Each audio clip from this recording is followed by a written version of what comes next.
Norway. Thank you so much for joining us on WION, Dr. Thiessen. What is your opinion and thoughts on the fact that Europe won't be at the negotiating table in Riyadh, Saudi Arabia, when U.S. and Russian officials speak? Well, I think it makes sense for the Americans and the Russians because they really want to make a deal. And the key demands of the Russians is that there will be no NATO expansionism to Ukraine, and also there has to be acceptance for the territorial concessions. The United States recognize that this is just reality, and every day they wait with such a peace agreements will only be a worse and worse deal. The problem is that the Europeans, they seem to have very unrealistic demands. They're still talking about NATO membership. Also, they didn't do any diplomacy for the past 3 years. They put a full boycott on any diplomacy and negotiations. And they still express very open hostility to the idea of negotiations, instead suggest just sending more weapons. So it's feared by both the Americans and the Russians that the Europeans would likely be spoilers. They would just seek to undermine the negotiations. So I think both Moscow and Washington has reached a conclusion that it's better just to cut out the Europeans, because Europe has also become less and less relevant over the past, especially the past 3 years. So there's not really that much need to have them there, I think, is the main thoughts coming from, again, both Washington now and Moscow. Europeans are very keen on having these gatherings in Europe, you know, the Munich Security Conference, and now they're migrating to Paris for talks. Where does Europe stand at this point? What should it do? Well, this is a very bad place where they're standing. At this point, they're not allowed to join the negotiations, but they can't even host the negotiations because we don't have neutral states in Europe anymore. Traditionally, they would meet in Helsinki, Geneva. This is no longer the possibility. I think it's important for Europe to recognize where its irrelevance comes from.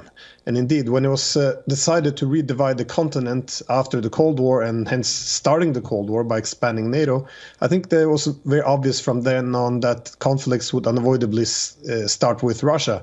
And we've been moving towards this since the 90s. And when you have conflicts, the logic of a military alliance is that the Europeans will become more dependent on the United States, and the US can then translate this security dependence into loyalty, both economic and political loyalties. So we now seen over the past few years that the Americans can demand that the Europeans cut them off from other economic centers of power, be it Russia and China, which is important for Europe's development. It can even destroy the European energy infrastructure, cannibalize European industries, and even threaten to take European territory, as we see now with Greenland, without the Europeans being able to do anything. So Europe's becoming more dependent, deindustrialized, it's in economic decline, its geopolitical relevance diminished. So what it needs to do is first end this military dividing lines in Europe, bring this to an end, and very basic security. If you want other countries to recognize your security interest, you have to recognize theirs as well. And then, of course, they should revive the idea, the benefits of actually having the EU. That is, they should digitalize their industries, they should use some collective bargaining power. But at the moment, I think the EU has become a big burden for Europe, given this very strong ideological stance it has on key issues.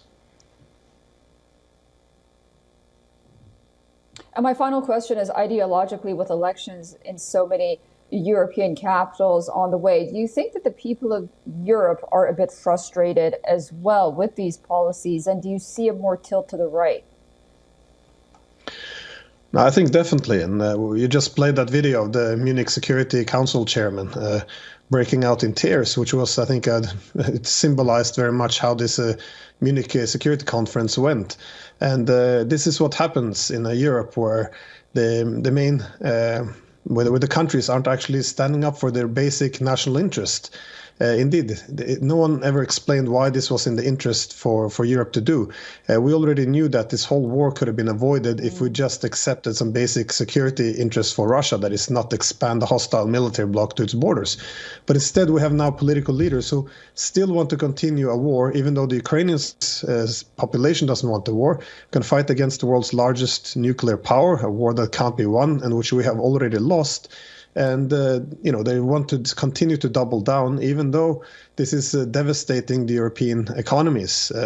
Europe is deindustrializing. So at some point, I think you're going to see now in the months and years to come, there will be more elections, and a lot of the old political class, which has committed themselves completely to this ideology of liberal hegemony, in which they refuse to recognize any legitimate Russian security concerns, and the economy is always it isn't prioritized above the ideological commitments. I think they will see themselves losing more and more support from the public, and when a country doesn't pursue its national interest, you will see a vacuum emerge. And this vacuum is now being filled by forces, political groups, both on the left and the right, who doesn't have the same ideas about what Europe should be. So I think new powers are coming into play, and I think it's very necessary for Europe, because we have a whole political class who's been ideologically wedded to the idea of liberal hegemony, and they can't really seem to decouple from it. So the big changes has to come, and I think we need a new political class for it.